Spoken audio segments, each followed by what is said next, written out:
everyone. Before we wrap this tutorial up, we want to quickly implement a nice navigation progress animation in our NextJS movie management app using the Mantine and progress library.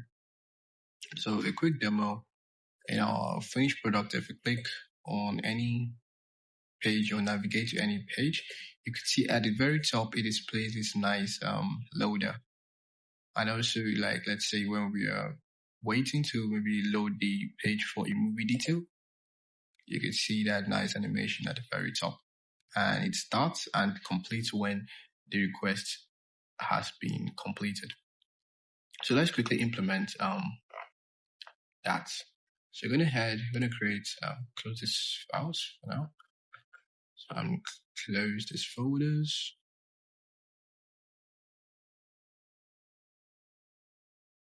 So in our component folder, we're going to create a file called router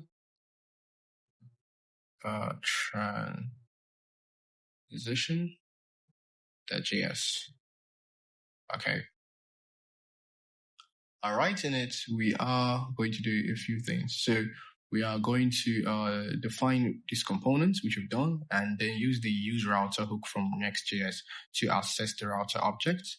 And we're going to use effects to attach event listeners to this router that will trigger the progress bar when a route change and when it ends. When a route change starts and when it ends. Okay, let's do that. So right at the let's see, how do we do this? Okay, so right after defining it here and before our return statement, we are going to get our router object by saying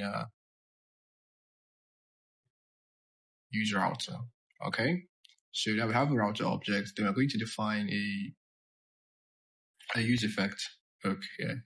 It's going to say use effect, and gonna have a dependency array here. Great. In use effect, we're going to have a handle starts function. It's going to say handle starts. It's going to have a URL, and then URL, if it's not equals to router dot as path, and then we say end progress dot start. So what does that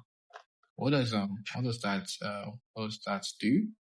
So what it does is it checks if the new URL that we are trying to navigate to is different from the current URL. That's what we are doing with router dot as path.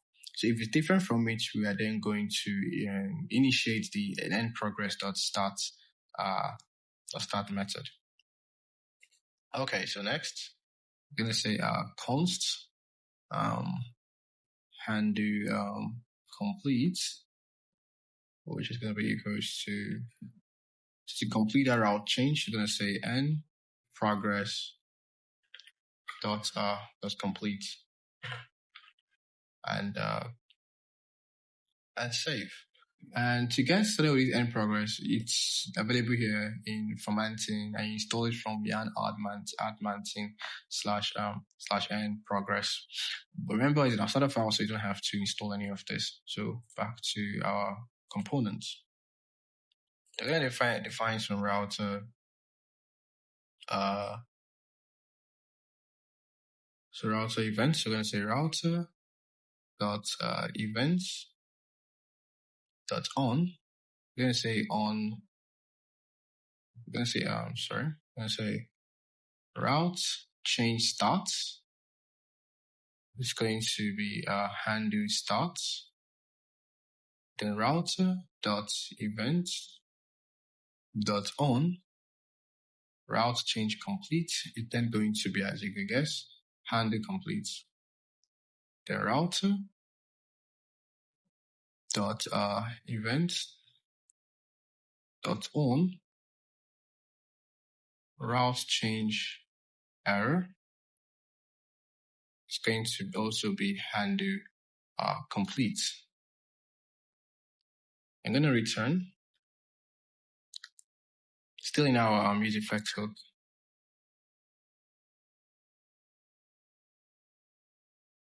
We're going to repeat this again, but it's going to be router.events off. So we're going to change this to off.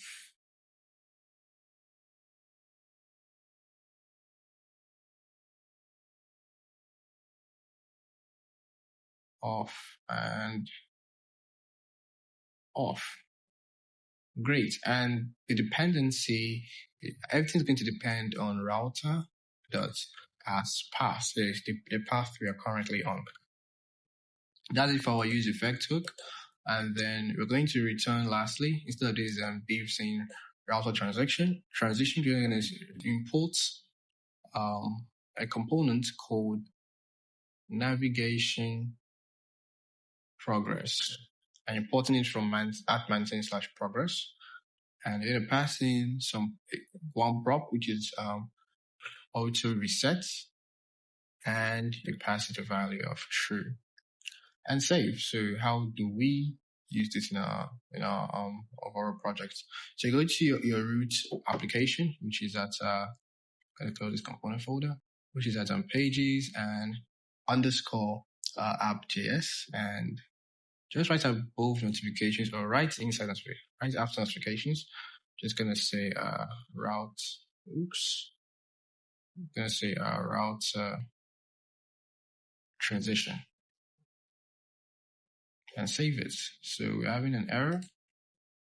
And the use effect is not defined, so I didn't import it. So let's do that.